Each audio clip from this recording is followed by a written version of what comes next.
ဝါဆိုလပြည့်နေ့ဓမ္မစကြာအခါတော်နေ့ဟာဗုဒ္ဓဘာသာဝင်တို့အတွက်အထွတ်အမြတ်ထားရာအခါတော်နေ့တွေထဲမှာထူးမြတ်လှတဲ့နေ့ဖြစ်ပါတယ်။ဘာဖြစ်လို့လဲဆိုတော့ဖျားလောင်းတော်နတ်သားဟာတုရိတာနတ်ပြည်ကနေစုတေပြီး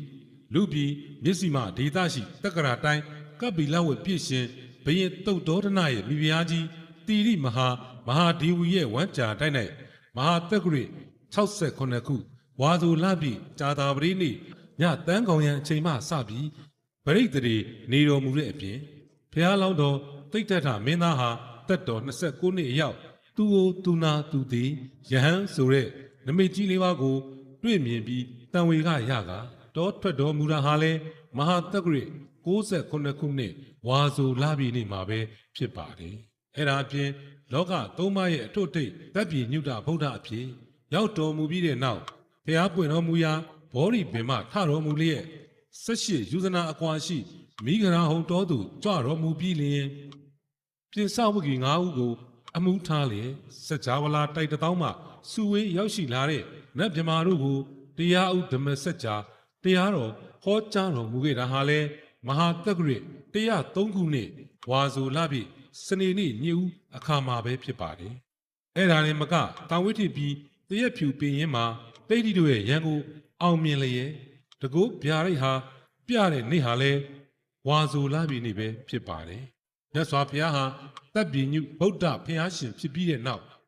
အဲ့ဒီမဟာတက္ကရာ103ခုနှစ်ဝါဆိုလပြည့်နေ့မှာဓမ္မစัจ जाတရားတော်ကိုဟောကြားတော်မူခဲ့ရာဗုဒ္ဓဝင်သမိုင်းမှာဓမ္မဆိုတဲ့တရားယရနာစတင်ပေါ်ထွန်းခဲ့ပါတယ်။အဲ့ဒီလိုဓမ္မစัจ जाတရားတော်ကိုနာကြားရတဲ့ပြင်စဝဂီ9ဦးတို့ဟာလည်းဘုရားရှင်ရဲ့တရားတော်ကိုကြည်ညိုလာပြီးအဲ့ဒီဝါဆိုလပြည့်နေ့မြေဦးရံမှာပဲယဟန်အဖြစ်ရောက်ရှိလေရာဗုဒ္ဓဝင်သမိုင်းမှာတန်ဃာယရနာစတင်ပေါ်ထွန်းလာခဲ့တဲ့အတွက်ဝါဆိုလပြည့်နေ့ဟာဘုရားယရနာပြင်တရားယရနာနဲ့တန်ဃာယရနာတို့ပေါ်ထွန်းခဲ့ရာနေထူးနေမြတ်ကြီးဖြစ်ပါတော့တယ်။ဒါကြောင့်လဲဗုဒ္ဓဘာသာဝင်သူတော်စင်အပေါင်းတို့ဟာဝါဆိုလပြည့်နေ့ရောက်တိုင်းဖျားကြောင်းကန်တို့သွားပြီးဝါဆိုပန်းကတ်လူခြင်းဝါဆိုသင်္ကန်းကတ်လူခြင်းဓမ္မစัจ जाတရားတော်များရွတ်ပတ်တရေဆယ်ပူဇော်ခြင်းတို့ပြုလုပ်လျက်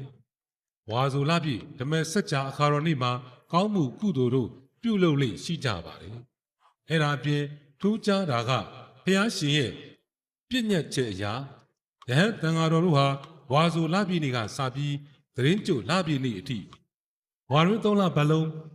ကျောင်းအာရမပဲသတင်းသုံးနေထိုင်တော်မူကဝါကတ်